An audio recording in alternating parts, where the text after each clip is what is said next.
ഖമനേയുടെ വധത്തിന് പിന്നാലെ പശ്ചിമേഷ്യയിൽ ഇറാൻ വ്യാപകമായ ആക്രമണം നടത്തുകയാണ് എന്നാണ് വിവരങ്ങൾ. മിസൈൽ ആക്രമണത്തിൽ ജെറുസലേമിൽ 9 പേർ മരിച്ചു എന്നുള്ള വിവരം ഇന്ന് രാവിലെ പുറത്തുവരുന്നു. നിരവധി പേർക്ക് പരിക്കേറ്റു. ഇസ്രായേലിൽ ഈ മാസം 12 വരെ അടിയന്തരാവസ്ഥ പ്രഖ്യാപിച്ചിട്ടുണ്ട്. ഗൾഫ് മേഖലയിലും വ്യാപക ആക്രമണം തുടരുകയാണ്. കുവൈറ്റിലടക്കമുള്ള സ്ഥലങ്ങളിൽ 6ഓളം ആളുകൾ കൊല്ലപ്പെട്ടു എന്നുള്ള വിവരം കൂടി പുറത്തു വരുന്നുണ്ട്. ബഹ്റൈനിലെ സൽമാൻ തുറമുഖം ആക്രമിച്ചത് വലിയ തിരിച്ചടിയാണ് UAE-ക്ക്. ഇറാനിലെ എംബസി UAE അടച്ച പശ്ചാത്തലമുണ്ട്. എന്നാൽ സ്വകാര്യ മേഖല സാധാരണ നിലയിൽ പ്രവർത്തിക്കുന്നുവെന്നാണ് അബുദാബി അടക്കം അറിയിച്ചിരിക്കുന്നത്.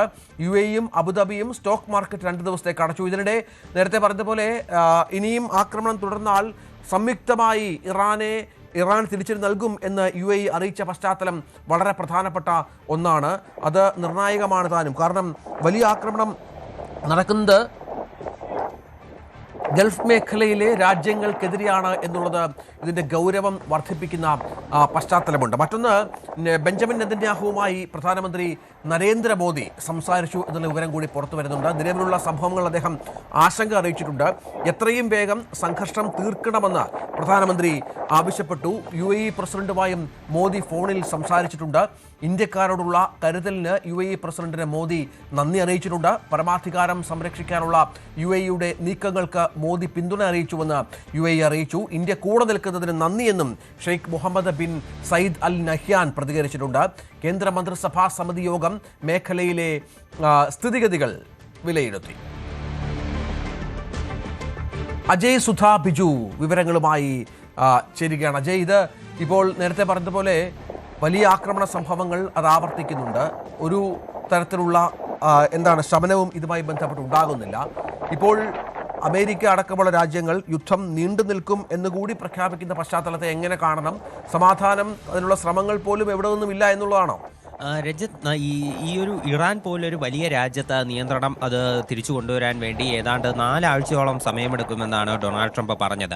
അതായത് ഈ 4 ആഴ്ച കൂടി ശമനമില്ലാതെ തന്നെ പോരാട്ടം തുടങ്ങും എന്ന് തന്നെയാണ് ട്രംപിൻ്റെ ഇപ്പോഴുള്ള ഒരു വാക്കുകൾ ശ്രദ്ധിച്ചാൽ നമുക്ക് മനസ്സിലാക്കാൻ സാധിക്കുന്ന ഒരു കാര്യം. മാത്രമല്ല, ഇറാൻ നേരിടുന്ന വലിയൊരു പ്രതിസന്ധി, അവർ രാഷ്ട്രീയമായി വലിയൊരു അനിശ്ചിതത്വം നേരിടുന്നുണ്ട്. അതുകൊണ്ട് തന്നെ ഇപ്പോൾ പുതിയ ഈ നേരത്തെ ഉണ്ടായിരുന്ന ആയത്തുള്ള അലി ഖമനൈ മരണപ്പെട്ടതോടെ പുതുതായി ഇനി ആര് അവിടെ നിയന്ത്രണം ഏറ്റെടുക്കും എന്നതിനെ പറ്റി ഒരു പവർ പൊളിറ്റിക്സ് അവിടെ തീർച്ചയായിട്ടും നടക്കുന്നുണ്ട്. അപ്പോൾ ഈ ഒരു സാഹചര്യത്തിൽ അവിടെ ഇനി ഏത് നേതാവ് ഇനി അഥവാ ഒരു ചർച്ചയ്ക്കായി മുന്നോട്ട് വരികയാണെങ്കിൽ തന്നെ അത് നേരത്തെ ചർച്ചകൾക്ക് നേതൃത്വം വഹിച്ചിരുന്ന വിദേശകാര്യമന്ത്രിയായിട്ടുള്ള അബ്ബാസ് അരക്ചി തന്നെ ആയിരിക്കുമോ, അല്ലെങ്കിൽ മറ്റേതെങ്കിലും നേതാവ് ഈ ചർച്ചയ്ക്ക് അവർ ഉയർത്തിക്കൊണ്ടുവരാൻ സാധ്യതയുണ്ടോ എന്നതടക്കം ഒരു പ്രധാനപ്പെട്ട കാര്യമാണ്.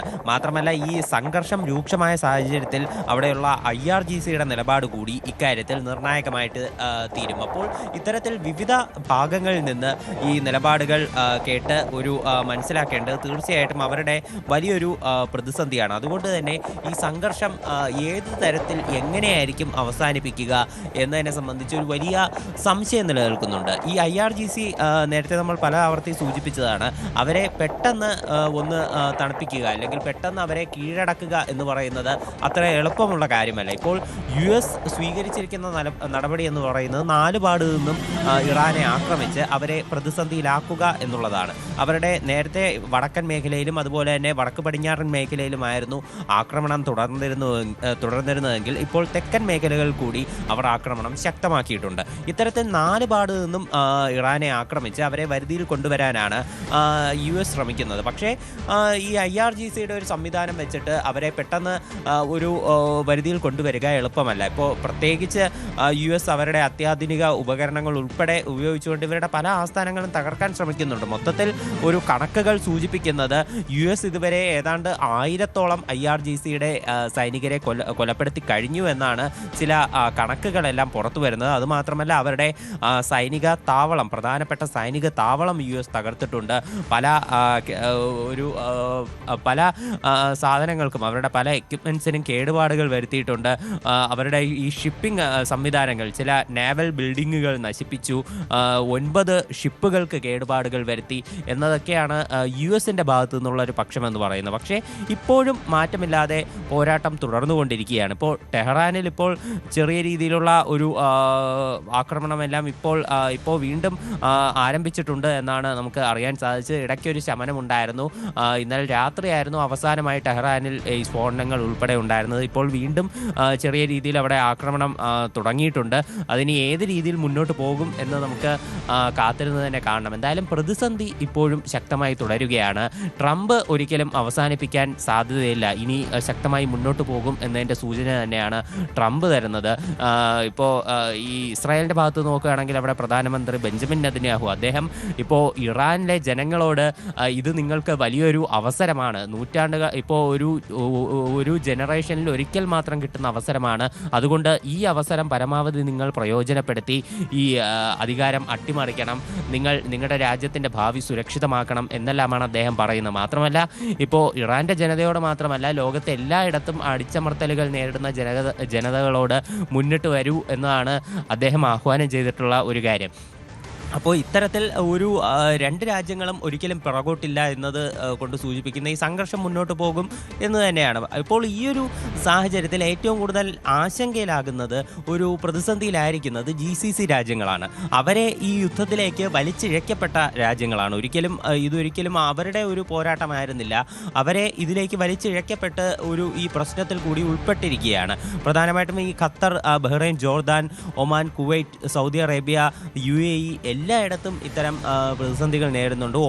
ഒമാനിൽ ആദ്യം ഈ ആക്രമണങ്ങൾ ഇല്ലായിരുന്നുവെങ്കിലും ഇന്നലെ അവിടെയുള്ള ഒരു തുറമുഖത്തിൽ ആക്രമണം നടന്നതോടുകൂടി ഒമാനും ഇതിൽ പങ്കാളിയായി. പക്ഷേ ഇപ്പോഴും ഒമാൻ അധികം ഇറാനെ കുറ്റപ്പെടുത്താത്ത രീതിയിലുള്ള വിമർശനങ്ങളുമായിട്ടാണ് മുന്നോട്ട് പോകുന്നത്. പക്ഷെ മറ്റെല്ലാ രാജ്യങ്ങളും ഇപ്പോൾ സംയുക്തമായിട്ട് US-മായി ചേർന്ന് ഇറാനെതിരെ സംയുക്ത പ്രസ്താവനയടക്കം പുറപ്പെടുവിച്ചിട്ടുണ്ട്. എത്രയും വേഗം ഈ ആക്രമണം അവസാനിപ്പിക്കണം എന്നതാണ് അവരുടെ ഒരു ആവശ്യം. മാത്രമല്ല GCC കൗൺസിൽ യോഗത്തിലും ഇറാനെതിരെ കടുത്ത വിമർശനം തന്നെയാണ് ഉയർന്നത്. എല്ലാ രാജ്യങ്ങളും ഇറാനെ നിശിതമായിട്ടുള്ള ഭാഷയിൽ തന്നെ വിമർശിച്ചിട്ടുണ്ട്. മാത്രമല്ല ഇപ്പോൾ ഈ ഒരു മേഖലയിൽ ഒരു കടുത്ത പ്രതിസന്ധി ഇവരെ പിന്തുണച്ചുകൊണ്ടാണ് ഇപ്പോൾ പുതുതായിട്ട് ഇറാഖിലുള്ള ചില സായുധ സേനാംഗങ്ങൾ, അതുപോലെ തന്നെ ഈ ലെബനിലുള്ള ഹെസ്ബുള്ള ഗ്രൂപ്പ് എല്ലാം ഇവരെ പിന്തുണച്ചുകൊണ്ട് ഇപ്പോൾ രംഗത്ത് വന്നുവെങ്കിലും ഇവർക്കുള്ള തിരിച്ചടികളും അതിഭയാനകം തന്നെയാണ്.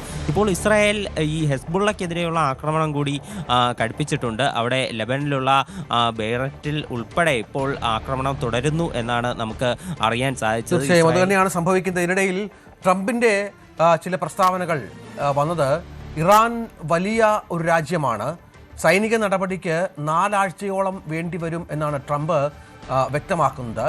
9 ഇറാനിയൻ നാവിക കപ്പലുകൾ US മുക്കി എന്നും ഡൊണാൾഡ് ട്രംപ് വ്യക്തമാക്കുന്നുണ്ട്. മറ്റൊരാക്രമണത്തിൽ ഇറാനിയൻ നാവികസേന ആസ്ഥാനം വലിയ തോതിൽ നശിപ്പിച്ചു എന്ന അവകാശവാദവും ട്രംപിൻ്റെ ഭാഗത്തുനിന്നുണ്ടാകുന്നുണ്ട്. ഇറാൻ്റെ 9ഓളം നാവിക കപ്പലുകൾ ഞങ്ങൾ മുക്കി, ബാക്കിയുള്ളവയും ഞങ്ങൾ പിന്തുടരുകയാണ്, അവ ഉടൻ തന്നെ കടലിൻ്റെ അടിത്തട്ടിലാകുമെന്നാണ് ട്രംപ് വ്യക്തമാക്കുന്നത്. ട്രൂത്ത് സോഷ്യലിലാണ് അദ്ദേഹം ഇക്കാര്യങ്ങൾ പറഞ്ഞത്. അതേസമയം ഇറാൻ്റെ പുതിയ നേതൃത്വവുമായി സംസാരിക്കാനും താൻ തയ്യാറാണ് എന്ന് അമേരിക്കൻ പ്രസിഡന്റ് വ്യക്തമാക്കുന്നതും ശ്രദ്ധേയമായ സാഹചര്യമാണ്. പക്ഷേ അപ്പോഴും അദ്ദേഹം പറയുന്നത് ചർച്ച വേണമെന്ന് ഇറാൻ താല്പര്യം പ്രകടിപ്പിച്ചിട്ടുണ്ട് എന്നാണ്. ഇറാൻ അത് നേരത്തെ ചെയ്യണമായിരുന്നു എന്നാണ് ട്രംപ് പറയുന്നത്. കാരണം ഇത് ഇപ്പോൾ വൈകിയ വേളയാണ്. അപ്പോഴും യുദ്ധം ഇറാനെ പൂർണ്ണമായും തകർക്കാതെ ഒരു തരത്തിലുമുള്ള പിന്നോട്ട് പോക്കില്ല. ഇറാനിലെ 48 ഉന്നത നേതാക്കളെ വധിച്ചുവെന്നും ട്രംപ് പറയുന്നു. ഇറാന്റെ മിസൈൽ ശേഖരവും തകർത്തതായി അവകാശപ്പെടുന്നു. ഇറാനുമായുള്ള സംഘർഷത്തിനിടെ 3 അമേരിക്കൻ സൈനികർ കൊല്ലപ്പെട്ടുവെന്നും 5 പേർ ഗുരുതരമായി പരിക്കേറ്റുവെന്നും ട്രംപ് സമ്മതിക്കുന്ന ഒരു പശ്ചാത്തലമുണ്ട്. അങ്ങനെ 4 ആഴ്ച വരെ സമയമെടുത്തുള്ള ഒരു ആക്രമണത്തിന് അമേരിക്ക കോപ്പ് കൂട്ടുന്നുണ്ട്. സ്വാഭാവികമായും ഉടൻ തന്നെ ഈ യുദ്ധം അവസാനിപ്പിക്കാൻ ഉള്ള ലക്ഷണമില്ല. ഇതിനിടയിൽ മധ്യസ്ഥ ചർച്ച നടത്താനും ഒന്നും ആരും തയ്യാറെടുത്ത് ഇറങ്ങുന്നുമില്ല. നമുക്കറിയാം കഴിഞ്ഞ ഘട്ടങ്ങളിലൊക്കെ ഒമാൻ അടക്കമുള്ള രാജ്യങ്ങൾ മധ്യസ്ഥ ശ്രമങ്ങൾ നടത്തുകയും നിരവധി ചർച്ചകളുമായി ബന്ധപ്പെട്ട് മുന്നോട്ട് പോവുകയും മറ്റും ചെയ്തിരുന്നു. പക്ഷേ അതൊന്നും ഒരു വിജയത്തിലേക്ക് എത്താത്ത പശ്ചാത്തലം വളരെ പ്രധാനമാണ്. അത് നിർണായകമായി ഒന്ന് മാറുകയും അങ്ങനെ ട്രംപ് വീണ്ടും പ്രസ്താവനകളുമായി രംഗത്ത് വരികയും വരികയും ചെയ്യുന്നു. മറ്റൊന്ന്, ഇറാന്റെ ആക്രമണങ്ങൾക്കെതിരെ ഒന്നിച്ചു നീങ്ങാനാണ് ഇപ്പോൾ ഗൾഫ് സഹകരണ കൗൺസിലിന്റെ GCCയുടെ തീരുമാനം. വീഡിയോ കോൺഫറൻസ് വഴി ചേർന്ന GCC വിദേശകാര്യ മന്ത്രിമാരുടെ യോഗത്തിൽ ഈ തീരുമാനമെടുത്തു. ആവശ്യമെങ്കിൽ ആക്രമണത്തിന് ശക്തമായ മറുപടി നൽകുന്ന അടക്കം നിരവധി കാര്യങ്ങളിലേക്ക് കടക്കും എന്ന് ഗൾഫ് രാജ്യങ്ങൾ പ്രഖ്യാപിച്ചിട്ടുണ്ട്. കൂടുതൽ വാർത്തകൾക്ക് News 18 Keralam YouTube channel subscribe ചെയ്യുക.